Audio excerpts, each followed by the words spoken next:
called the school of sight. Somebody say school of sight. Now, if you must come back, you must go through the school of sight. And I will explain the school of sight to you very shortly and we'll close. Amen. Are you understanding me? So Abraham came to God, who had taken him through so many things in life, who has been speaking to him, whom he trusted and obeyed and followed. You trusting and obeying and following God does not stop you from making mistakes. Hello? It even exposes you to more mistakes. Because a child that is sitting down will not fall. It is a child that gets up to try to walk that falls.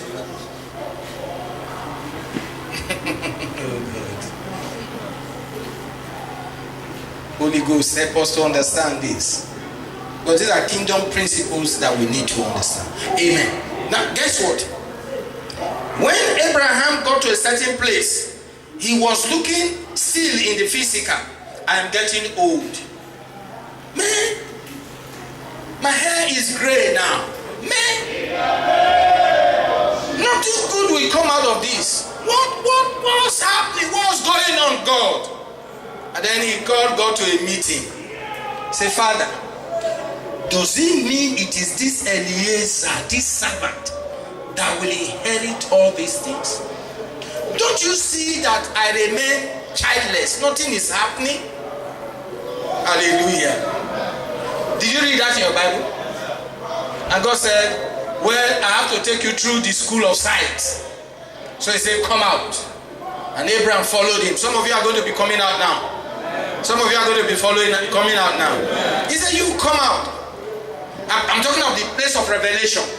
He took Abraham out in the dark. Remember, darkness is a type of setback. It's a type of trial. It's a type of test. Darkness. Hello? He didn't take him out in the daytime. He took him out in the nighttime. And when he took him out in the nighttime, he said, Abraham, he said, yes, my Lord. He said, look up. When you are coming to Lagos, your parents will say, look down. Belokoto. Look down.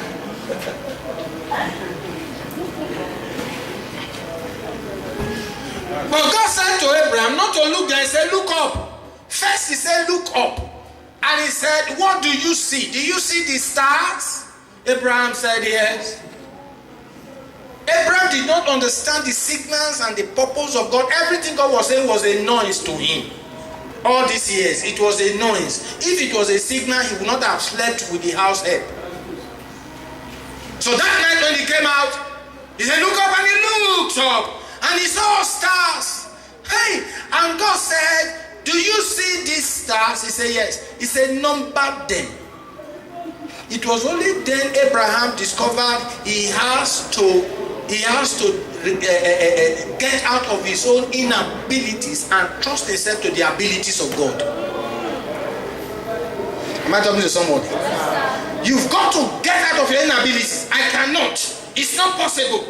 People have never done this before. Nobody in my family has ever done it. Shut up! If nobody has ever done it in your family before, that's why you are there to do it. I said, that's why you are there to do it. So Abraham came out and numbered 1, 2, 3, and he scattered. Yeah, God, 1, 2, 3. Yeah, God, I can't. And a second eye came. And God said to Abraham, so shall your seed be. And Abraham began to see the face of Bishop Emmanuel in the star. Saw my face in the star. Saw your face in the star. And saw so many faces he cannot number. When he saw the faces, he said, I got it. Hallelujah. And God said, I have not finished. He took him to the shore and showed him the sand by the seashore. It was only then he said, look down. Hallelujah. And he said, number the sand here. And the guy was numbering. He couldn't even number the ones in his palm. Not to talk of the whole ones by the seashore. And I said, if there are two, I said, so shall your seed be. So whether people are born again or not, through Abraham, they are blessed. Everyone is named after Abraham, the father of faith. Does anybody understand me? But did he get it all at the same time? No. Did he not doubt God? Sometimes you read it, it says the father of faith. Did he doubt? It was part of doubt to go and sleep with housemaid. It was part of doubt to come out and tell God, is it Eliezer? But guess what? The Bible says never wavered. Look at that. It looks contradictory, am I correct? He never wavered. He believed God. He didn't consider, but he mentioned it too. That tells you your past mistakes are not reckoned by God. They are not in his books.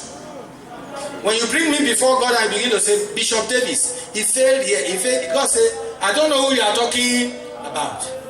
Amen.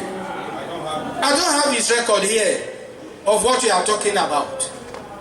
Praise God. So in this kingdom, somebody say this kingdom, we have a lot of rights and privileges as I round up. What God needs you to return to is the kingdom and the kingdom life. Say the kingdom and the kingdom life. That's what God wants you to return to. Now, you don't become a citizen. You're not a subject in the kingdom of God. In the kingdom of men, you have kings and subjects. In Nigeria, we have a president and citizens of Nigeria. Am I correct? But in the kingdom of God, we are kings. Our Father is the ultimate king. Hello? And we are extensions of the government. That's what he wants you to return to. Ability to stand in the place of God and put things where they belong on earth. Hello? Do you understand? That is what you need to come back to. Your original. That's why Jesus came to die. Now, men have misunderstood it. When we want to sing, I want God to bring another Elijah here. Bring it right now. I mean, if you have heard that song, bring another Elijah and all of that. They want the power of Elijah. They want to dance like David danced. They want to do things like Elisha. They want to have it like whoever. Mention anybody's name. Now, matter of fact, if these ones were the pattern of kingdom king, we wouldn't have needed Jesus. Hello? The moment Elisha did what he did, or Elijah did what he did, like Elisha after he received the power. Amen. In 2 Kings chapter 2, Elijah was going to heaven and Elisha followed him. How many of you remember that? Followed him. And here was a demonstration of the power of sight. Elijah said to Elisha, you go away, I'm going to Bethel. Is it Bethel, the first place? And Elisha said, as long as you live. Right now he has burnt the bridges. He lost everything. He was a very successful farmer. When Elijah came and threw his mat over him, he left it. He cut the oxen with which he farms and gave the meat to everybody. And he followed. And now this Elijah is going away. And Elijah left nothing with him. Because there was nothing. Say nothing. There was nothing. Nothing at all.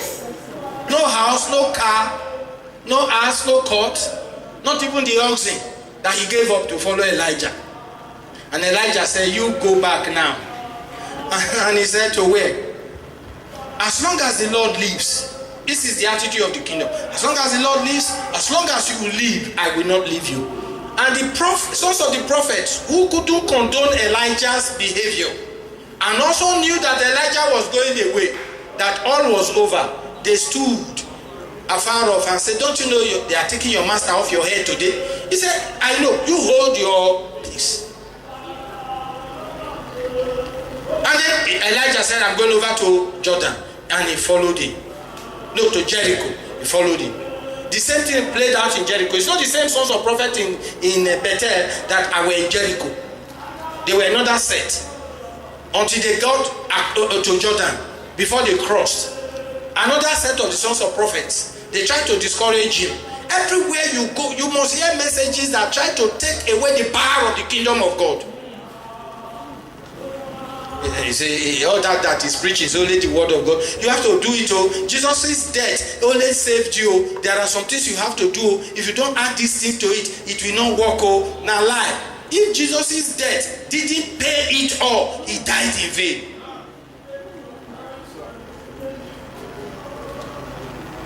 Am I still speaking to us? He died in vain. So Elisha said, I know what I am doing. There is something I need from my master. If he goes away, I go away empty. Some people enter church are empty. You sing, you are empty. You pay tax, you are empty. The reason you are empty is because you have not gotten this thing I'm talking about now. Hallelujah.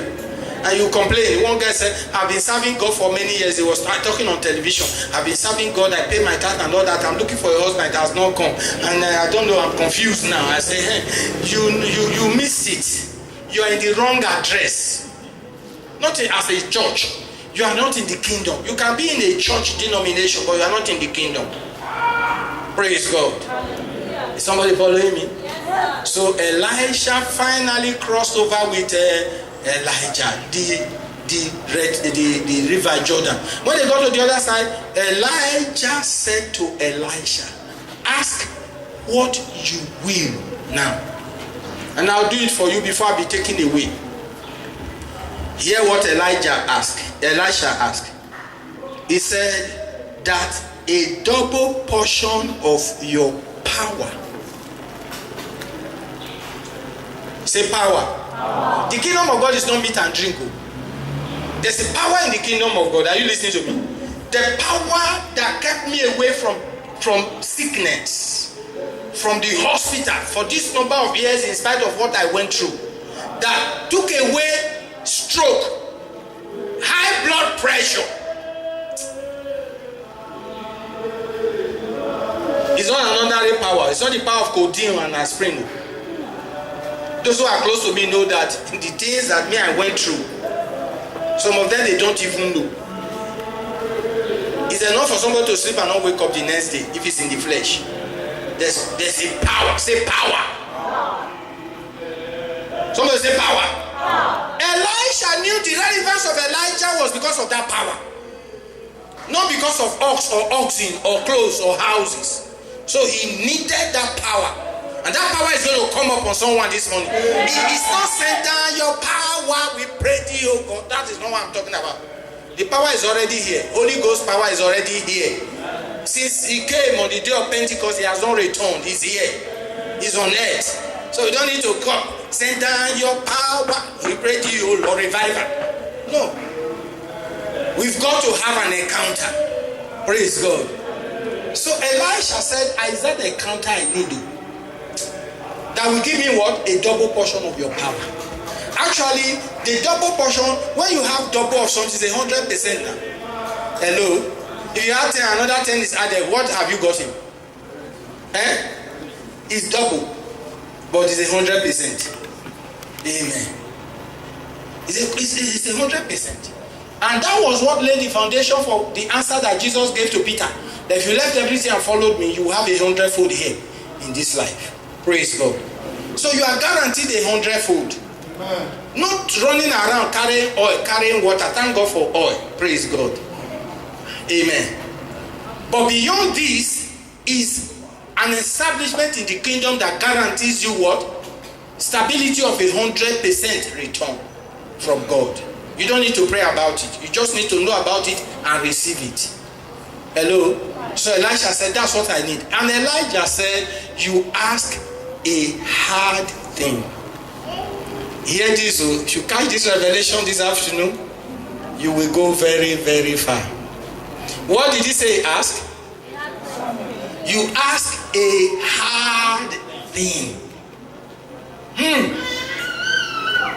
And God said, I am the God of all flesh. Is there anything too hard for me? Don't answer. Because you don't have the answer yet. You know we are quick at saying yes and no. You don't have the answer yet.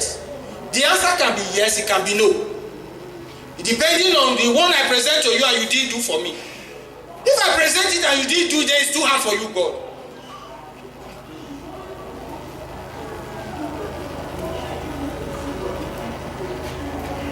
Hello.